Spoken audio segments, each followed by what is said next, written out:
4,632개의 병상을 확충을 하였습니다. 중증도가 낮은 오미크론 특성을 감안하여 중환자 병상은 2,563개 병상 중 2,074개 병상이 비어 있습니다. 약 80% 정도의 여유를 보이고 있습니다. 중등증 환자를 위한 감염병 전담병원 병상도 1만 9,486개 병상 중 57%의 여유가 있는 상황입니다. 즉 입원 치료가 필요한 환자들은 대기 없이 즉시 병상으로 배정되어 필요한 의료 서비스를 바로 받으실 수가 있겠습니다. 사망자도 지난 1주간 평균 25명으로 크게 증가하지 않고 있습니다. 평균적으로 20 내지 30명 정도의 수준을 유지하고 있습니다. 진단검사는 중증에 큰 60세 이상과 감염 가능성이 높은 고위험군을 우선적으로 발견하도록 조정을 하였습니다. 새로운 진단검사 체계에 참여하는 동네 병원 숫자도 점차 확대되고 있습니다. 오늘 기준으로 호흡기 진료 의료기관 3,017개소가 참여를 하고 있습니다. 또한 재택치료도 60세 이상 고위험군에 집중하고 위험도가 낮은 일반 관리군은 병의원에서 전화와 처방을 받을 수 있는 체계로 전환을 하였습니다. 먼저 새로운 재택치료 체계를 도입하기에 앞서 제도 내용을 변경하고 발표 내용을 정정하여 우리 국민들께 혼선을 드리게 된 것을 매우 죄송하다는 말씀을 드리겠습니다. 재택치료 일반 관리군의 진료 원칙에 대해서 다시 한번 소상히 설명을 드리겠습니다. 일반 관리군의 경우에는 1일 1회 수가 청구가 가능하도록 설정을 하였습니다. 이에 따라 동일 의료기관에서 코로나 질환에 대해 전화 상담과 처방을 하는 경우에는 하루 한 번의 진찰료 처방이 가능합니다. 이 경우에도 환자의 본인 부담금은 발생하지가 않습니다. 하루에 2번 이상의 진찰을 받으실 수 있습니다. 이 경우에도 의료기관에서는 추가적인 진찰료는 청구할 수가 없게 되어 있습니다. 환자에게는 추가적인 비용 부담은 없습니다. 이는 하루 2번 이상의 진찰이 무한정 진료라는 그런 의미는 결코 아닙니다. 하루 2번 이상의 진찰의 필요성이 낮기 때문에 추가적인 상담이 이루어지더라도 비용 청구는 불가능하다는 보험 원칙을 이해하시면 되겠습니다. 불필요한 과다 상담은 동네 병의원의 업무에 차질을 초래할 수도 있기 때문입니다. 다만 11세, 11세 이하의 소아의 경우에는 하루 2회의 모니터링이 필요할 수 있다는 점을 고려해 1일 2회까지 수가 청구가 가능하도록 설정을 하였습니다. 이 경우에도 2회 모두 본인 부담금은 없겠습니다.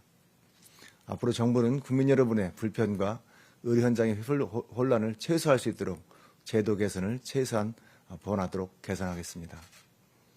일반 관리군 환자를 대상으로 전화 처방과 상담에 처방하는 의료기관의 명단을 이제부터 건강보험 심사평가원 홈페이지를 통해서 공개를 하고 있습니다. 호흡기 클리닉을 포함하여 3,925개의 의료기관이 전화와 상담 처방을 참여하고 있습니다.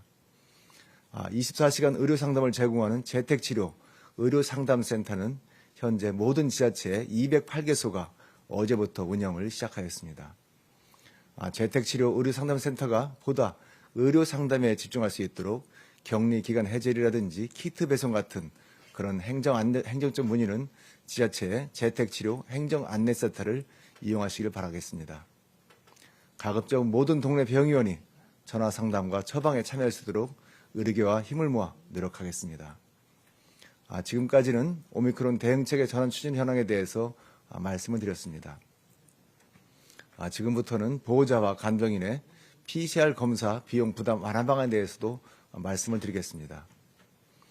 최근 고위험군 중심의 진단 검사 체계로 전환이 됐습니다. 이에 따라서 고위험군이 아닌 보호자와 간병인들의 검사 비용 부담이 나타나고 있습니다. 이에 이분들의 경제 부담을 완화할 수 있는 방안을 마련하여 오늘 중대본에 보고를 하였습니다. 첫째, PCR 검사가 꼭 필요한 경우에 한해 효율적으로 이루어지도록 보호자와 간병인에 대한 감염 관리 가이드라인을 마련하겠습니다. 둘째로 보호자와 간병인들의 실질적인 비용 부담을 낮추겠습니다. 이번 전에는 우선 검사 대상인 환자와 함께 선별 진료소를 방문하는 보호자와 간병인에 대해서는 1명에 대해서 무료로 검사를 받을 수 있도록 하겠습니다.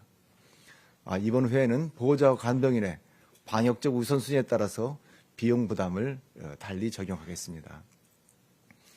방역적 우선순위가 높은 보호자와 간병인의 경우 주 1회에 건강보험을 적용해 비용 부담을 낮추겠습니다.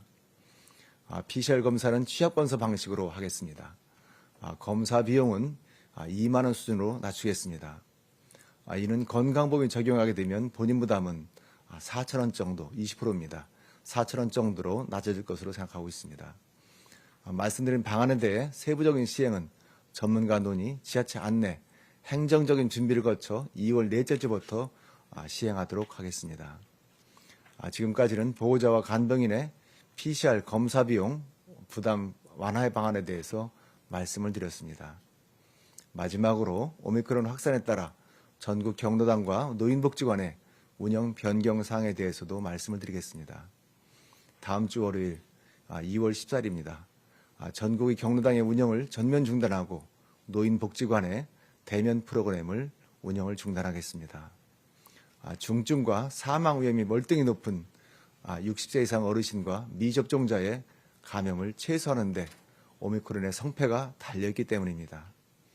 3차 접종을 아직 받지 않으신 어르신들은 빨리 접종에 참여해 주시기를 거듭 부탁드리겠습니다. 정부는 모든 총력을 다해 방역과 의료체계 전환을 차질 없이 이행하고 국민들께서 일상에 나갈 수 있도록 모든 최선을 다하도록 하겠습니다. 감사합니다. 네, 질의응답을 받기